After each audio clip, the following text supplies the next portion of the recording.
Sigmund IA apresenta IDcast, seu podcast de psicanálise.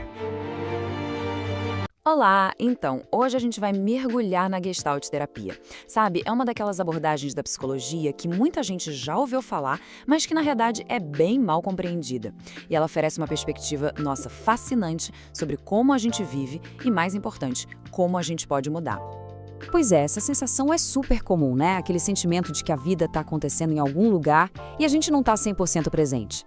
A Gestalt terapia vai direto nesse ponto. Ela mergulha de cabeça nessa questão, propondo um caminho de volta para o agora.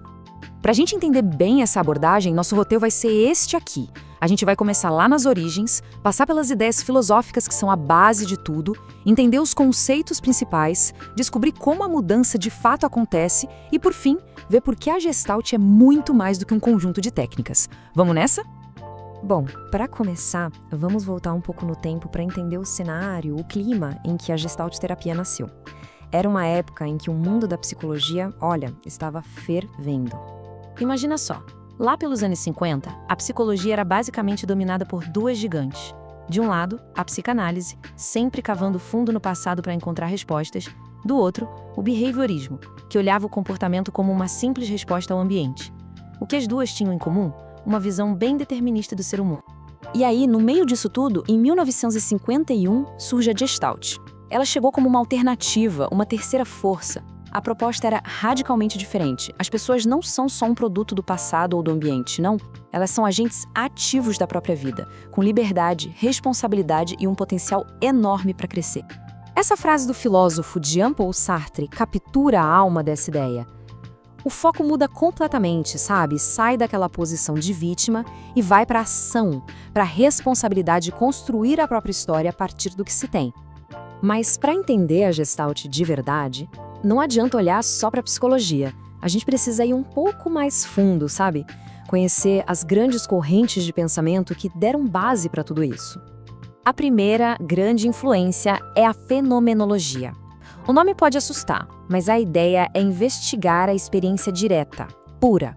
Em vez de tentar encaixar o que se sente numa teoria pronta, o objetivo é suspender os julgamentos prévios para simplesmente observar o fenômeno, a coisa, como ela se apresenta.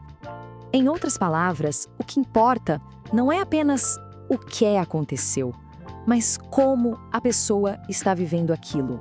É uma mudança de foco do conteúdo da história para o processo, para a maneira como a experiência se desenrola no momento. A outra raiz fundamental é o existencialismo, e a mensagem central aqui é poderosa. Nós não nascemos com um propósito definido com um manual. A gente se constrói, se cria a cada escolha que faz. Nós somos os autores da nossa própria vida. Certo, então como é que toda essa filosofia se transforma em conceitos práticos dentro da terapia? Vamos ver agora os pilares da Gestalt. Esse aqui é talvez o conceito mais famoso, o aqui e agora. A Gestalt nos lembra constantemente que a vida acontece no presente. O passado existe como uma memória no agora, o futuro como uma expectativa no agora. O único palco para a consciência e para a mudança é o momento presente. Isso nos leva a uma ideia fascinante, a de que nós temos uma sabedoria inata. A autorregulação organísmica é essa crença de que, assim como uma planta cresce em direção à luz, nosso organismo também tem uma tendência natural para buscar o equilíbrio, a saúde. E para alcançar esse equilíbrio, a gente se apoia em dois lugares. De um lado, o heterossuporte, que vem de fora, as regras, a aprovação dos outros. Do outro, o autossuporte, que vem de dentro, nossa intuição, nossos recursos. O grande objetivo da terapia é exatamente fortalecer esse autossuporte, ou seja, cultivar a autonomia e confiança interna. Isso nos leva a um dos pontos mais poderosos e, sinceramente, contraintuitivos da Gestalt terapia. A visão dela sobre como a transformação de fato acontece. Pensa comigo, o senso comum diz que para mudar, a gente tem que se esforçar para ser diferente. Se tá triste, tem que tentar ser feliz. Se é uma pessoa tímida, tem que se forçar a ser extrovertida, certo? Bem, a Gestalt propõe uma coisa radicalmente diferente. E aqui está o grande paradoxo. A mudança genuína não acontece quando tentamos ser algo que não somos. Ela surge quando uma pessoa se permite ser exatamente quem ela é, naquele momento. Ou seja, o ponto crucial é que a transformação não nasce da briga, da luta interna, mas sim da aceitação. Em vez de lutar contra um aspecto de si, a proposta é olhar para ele, conhecer, acolher. É a partir dessa consciência plena que novas possibilidades podem finalmente surgir de forma natural. Para a gente fechar, vamos esclarecer um mal-entendido muito comum sobre a Gestalt, que é achar que ela se resume a um monte de técnicas famosas.